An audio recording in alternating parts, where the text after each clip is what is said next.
not too late to get your house ready for the upcoming holidays. No, not Christmas. We're just talking Halloween and Thanksgiving. I had the opportunity to visit one of our better friends to learn how to decorate the front of a house. Get ready to be wowed. Mum's the word, and corn stalks, and corn cobs, and everything you need to decorate your door for fall.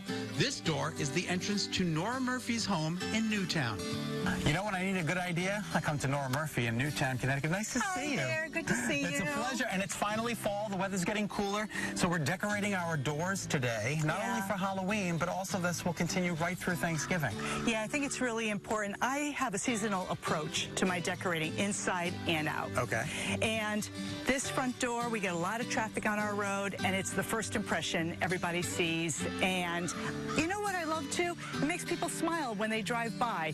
It's something pretty, something whimsical, colorful for them to really enjoy. Nora always starts with a solid foundation. In this project, it's the corn stalks. I got those at my local farm, Ferris Farms. They were like $6. $6. A bunch. That's amazing. And they're like 10 feet high. Now, you just don't get them and buy them and put them up. You actually spread them out a little bit, I spread them out so you get a little bit more volume. And look at the beautiful leaves. Here, too, pull the leaves out so you get credit for them. Okay. But then I add raffia. And the raffia, again, is just a nice decorative touch, and it's very wild looking. And that can be gotten, you can get that at Michael's. Yes, any craft store. Any craft store. Big bag of it. Okay. It's very easy. So I start with that, and then immediately I'm like, okay, what do I flank? And I've got to work my way down. Nora builds these amazing squash topiaries. Then, interestingly enough, I had these pots out all summer filled with 2 huge ferns. Okay. So what I did is I took the ferns out. I'm going to take the ferns inside now. I also then took some plastic containers and secured it in. So you've taken plastic containers and put them inside the container? Yes. Inside the garden? Yes, because that way, too, that it helps to lift all these squash and gourds and pumpkins up. Iron tutors are next. Nora got these at a local nursery. I had these iron tutors. They're just these 4 iron, like a little tripod, but with 4. And I plug them in. They'll help keep the squash in place along with this grapevine garland purchased at a local craft store. And then we start building. Squash by squash, we build a small tower. I always start with larger pieces. I have spaghetti squash here. I have Hubbard squash. I have acorn, a lot of little ornamental pieces.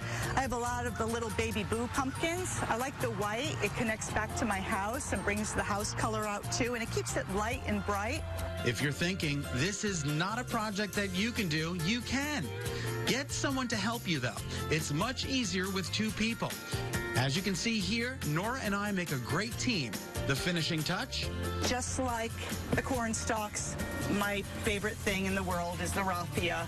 And you tie it up. The raffia is holding this up, as well as just, again, a wild, fanciful way to finish it off. Awesome. Pumpkins are added to the steps and are placed in a basket on the door. And boy, does this entrance look amazing.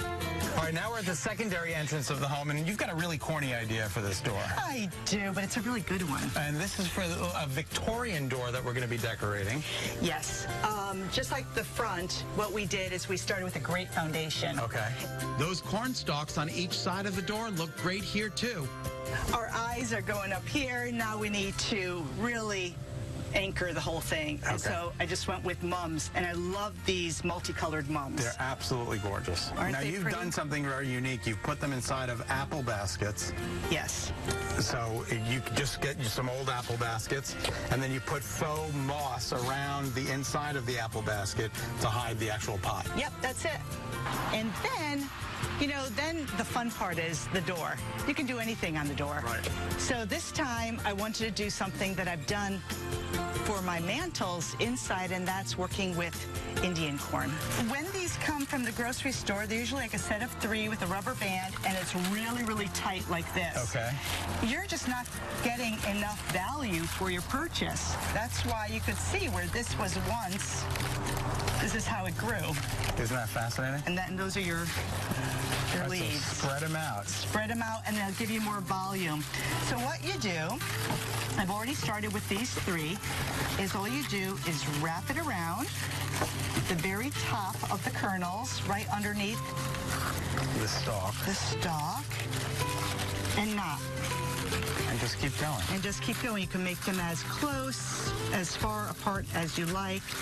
The twine holding the cobs together are cut in different lengths, from long to short, so we can layer them on the door. So Scott, if you wouldn't mind, you do that one. Okay. And what you're going to do is, I already started one. I already determined I want it to be really long and full. So all I did with my tie is tie it around, make a knot, and that starts the bottom. Now you go next. So I want it to be like here. Yeah, bring it down a little bit more. Right Alright, so there. it overlaps. Take it, twirl it around, and then give it a tie. Can you tie it? Yep. And we continue until it's done. We add some raffia and look at the finished product. Wow. And these can stay out not only through Halloween, but right through Thanksgiving. Yeah. Just so many great ideas. It's just unbelievable. I love it. And so simple, too. And the cost, again, is really not that horrendous. It's You can like get 20 those corn bucks. stalks at a bunch of different places? Yeah, and any, like nursery or even some of the supermarkets are carrying them, so check it out. Nora says if you bring them in, again, before the snowy winter starts and you store them in a nice dry place, like in your garage, you can use them again next year, Oh, which I that's just think is perfect. terrific. For more inspiring ideas from Nora Murphy, just head to NoraMurphyCountryHouse.com.